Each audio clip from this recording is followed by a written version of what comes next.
तर आज आपण ज्या प्लॉट मध्ये उभं आहोत, तर ह्या प्लॉटचे काही दिवसापूर्वी आपण फोटो टाकले ग्रुपवरती.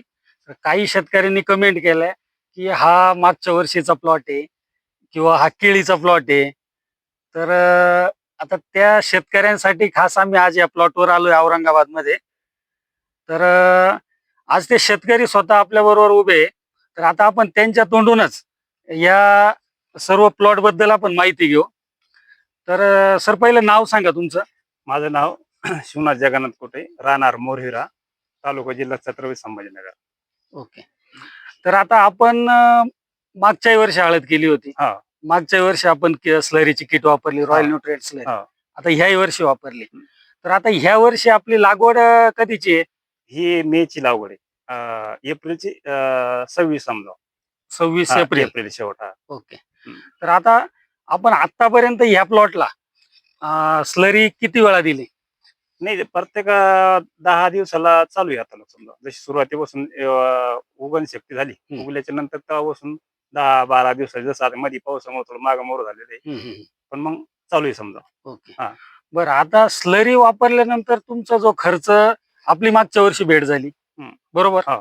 तर मागच्या वर्षी याच्या अगोदर जे तुम्ही हळद किती वर्षापासून करताय? मग कमी कमी 10-12 वर्षापासून चालू आहे. ओके.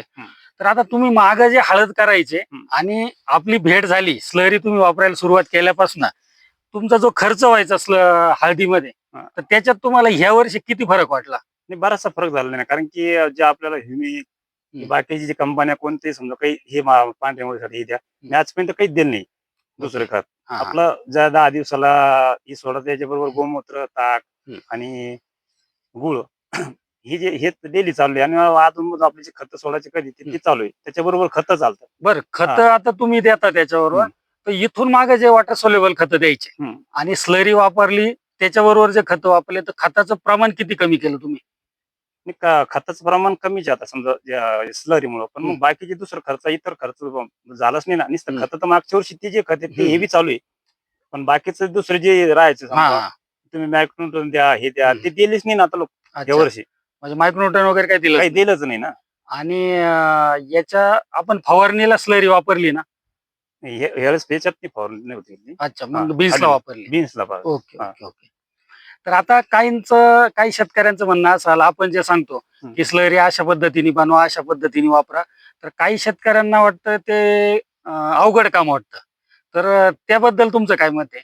का स्लरी बनवणं आणि वापरणं अवघड आहे की सोपं आहे? काय तुम्हाला काय वाटतं? नाही, याच्यात अवघड काहीच नाही. तर एकदा तुम्ही हे ड्राम मध्ये काढून टाकलं, जोपर्यंत तुमचं ते 200 लिटरचं, आता छोटे असलं 100 लिटरचं आहे, तर ते 2 महिन्यापर्यंत चालणार. त्याला काहीच गरज नाही. एकदा हलवून दिलं त्याला, बस ज्यावेळेस वापरायचं त्यावेळेस हालायचं आणि सोडायची. त्याला बनाचं काही इशेच नाही ना.